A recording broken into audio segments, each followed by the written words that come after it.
Hey, what's going on, everyone? It's Kay. I am in the SAV Kim out of Savannah, Georgia, of BetterBodyCrew.com. And happy Friday to you all. Happy Friday. I am on my way home from my favorite place where I love to shop, Publix. They have the perfect slogan, right? So I got a few minutes before I have to do something else, and I wanted to talk to y'all because I'm very open with my team. And I tell them it is really, really easy to look at someone and say, oh, easy for you to say you make sales quickly. Easy for you to say you recruit easily. Easy for you to say, easy for you to say, easy for you to say, Kim, right? But there was a time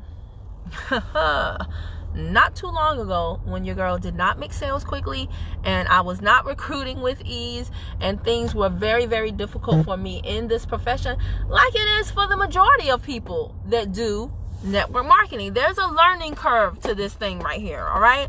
But depending on the company, the product, who you partner with, a number of factors, like anything in life, your time frame can be compressed, right? You can compress time frames.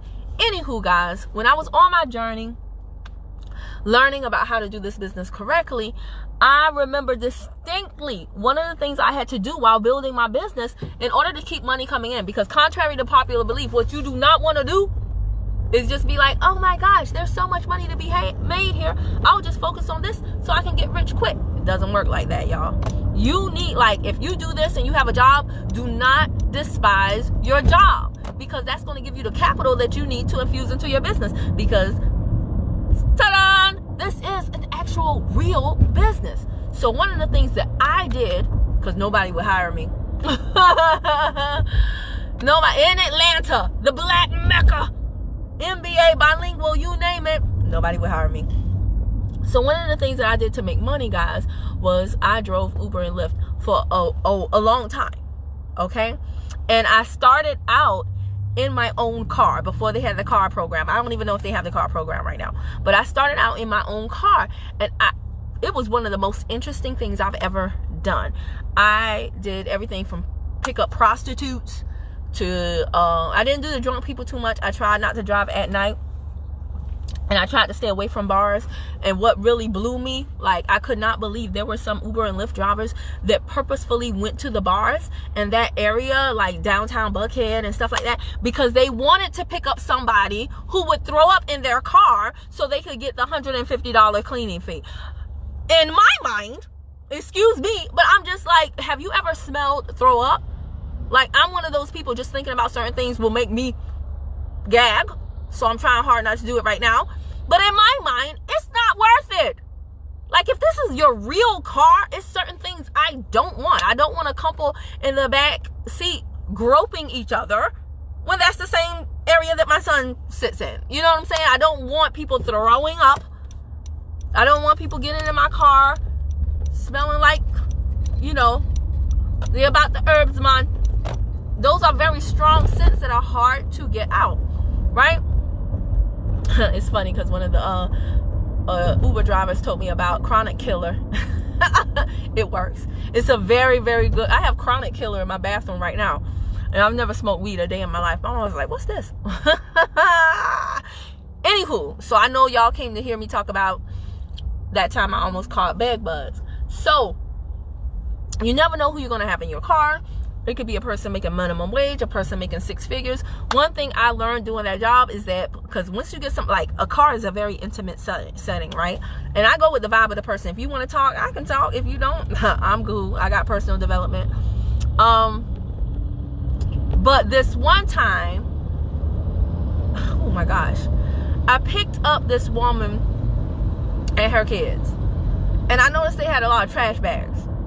And so I was just like, you know, naturally like, hey, how y'all doing? And she's like, I'm fine. We all right. How are you doing? And I'm like, I'm cool. And I do care about people. So I was just like, you know, you sure you're good? She's like, I just have so much on my mind. And usually in Atlanta, you're driving like a good 30 minutes anywhere, even if you're 5 minutes away because of the traffic. So she was like, I'm good. I was like, you sure you're good? And it always breaks my heart, you know, when I see the kids and having to catch Uber and Lyft, because it's not the cheapest thing in the world to do. So we started talking, and as it comes out, she's like, yeah, I'm just having to move. And I said, oh gosh, you know, I don't like to move. And she's like, I know, right? And so it comes out that the reason why she's moving is because her roommate at the place where I just picked her up from has bed bugs. Y'all, you know your girl, right? Now, I ain't gonna lie. When I say I want to hit the brakes and be like, out my car, it freaked me out. Like, from the moment she said that, I think I kind of like came up in my seat, and I was just like, what the hell? You got in my car with a trash bag full of stuff, leaving a place with bed bugs? So now I'm like, are bed bugs in my car? Like, of course I'm worried about her and her children, but I'm worried about me and my child too. And I'm just like, oh my gosh. And that was one of those days that I was just like, how did I end up here? How did my life turn into this? How did I, with an MBA, a master's degree, bilingual, all that stuff, how did I end up driving perfect strangers around in my car, not knowing what's going on with them, what they leaving in my seat, putting myself at risk for bed bugs, my son for bed bugs? So, and you know, if you don't have a car, what else you gonna do? You have to catch an Uber or a Lyft. But oh my gosh, when I say that thing freaked me out, I was so uneasy the whole entire ride. I was so mad at myself that is what I had subjected myself and my son to. And I wanted to throw the whole car away, y'all. After that ride, I like ended the fare and got out and was like, oh, like, I mean, just people who saw me on the street was probably like, oh my gosh, what's wrong with that? I was so upset. So what is my point about this? I did not get bed bugs, y'all. Of course, I like immediately went to the Uber and Lyft group and was like, have y'all ever been somebody up a ride with bed bugs? And in that group, everybody was like, oh yeah, sure, all the time. Here's what you do. Like, Uber and Lyft people are some of the most resourceful Jedi, what you call MacGyver people you ever know. They can tell you what to do, how to clean, how to fix, how to remedy any situation, because you get some of everybody with everything in your car. And so I did what they told me, and luckily all was well. Well, what happened to the car? That was a car that ended up being repoed anyway. But thank God, y'all. And the only reason why I did that job, by the way, the only reason why I, a female in Atlanta, would allow perfect strangers to get into my car repeatedly, my personal car, put tons of miles on my car. And when I started driving Uber and Lyft, it was one way. But man, they started changing the rates, they started changing the terms, and pretty soon I was like, I need to crunch the numbers here, because I feel like I'm paying Uber and Lyft to drive around their people. I don't think this is lucrative to me anymore, because they started switching up so many things as supply and demand. As more people started to drive for Uber and Lyft, they started to not pay as well. They started making the incentives way harder. Everything was just going crazy. So then that was frustrating me too. But the only reason why I kept it up is because you could cash out daily. That was it. I was in such a bind financially that every single day I was under the gun. Every single day my account was either negative or close to being negative. And I needed cash daily. And so to be able to cash out daily, to me, you do what you have to do. Why am I telling you this? I'm telling you this, y'all, because my company has daily pay.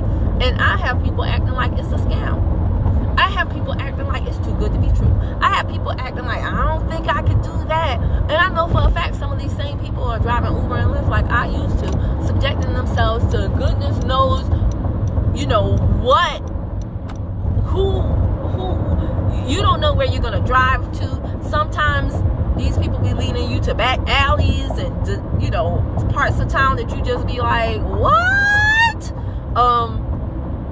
People be in cars going crazy. I've had to kick people out of my car.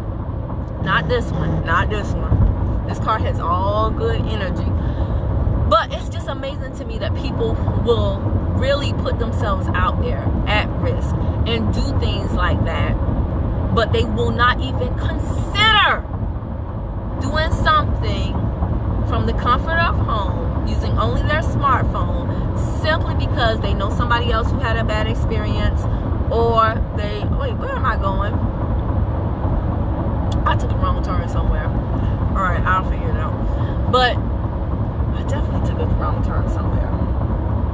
All right, anywho, they will not even remotely consider, hey, let me, even if you have to drive Uber and Lyft, like I said, I will be listening for the people who didn't want to talk. I will listen to personal development. I will listen to stuff to teach me how to make sales better, how to build rapport with people. I will listen to my company trainings. I will listen to those things while driving Uber and Lyft, because I knew that that was not all for me. I knew that I would not be doing that forever. And I knew that I deserved better. And I said to myself, I do not care how long it takes. I will figure this dang on thing out. I will figure this network marketing pyramid scheme thing out. Because I'm seeing way too many people who have figured it out, and they're making good money, real good money, and God is no respecter of persons. If they can do it, surely I can do it too. And I'm so thankful and happy and grateful that I did stick with it. Those memories, although they were horrible memories, they make for great stories with my team. They make for great, great stories, so that everybody who looks at me now and says, oh, easy for you to say, Kim, I can tell them, let me tell you a time when it wasn't so easy. How about that? Let me tell you a time when it was not so easy, and use that as a story to share with them. You know, this is what it takes. Be patient in the process and enjoy the journey. All right, so that is the time, my little story about the time that I almost got bed bugs. Thank goodness I didn't. Have you ever had bed bugs? Tell the people. Isn't it a scary thing though when you're talking to somebody and they say something about bed bugs and you're like, oh, you know, woo, it is scary. But anywho, guys, take care of yourself. Do what you have to do, but realize there are plenty of other options for you, and do not lament things that you do not understand. Just lock arms with someone who can show you the way, and be teachable and coachable, so that the troubles you have today, they won't be lasting always. All right, did y'all like this video? Did y'all enjoy my little story? Leave a comment below. Let me know. If you are on Facebook, hit follow and see first. If you're on YouTube, subscribe and bang the bell to the right ding dong, so every time I upload a new video, you'll be the first to know.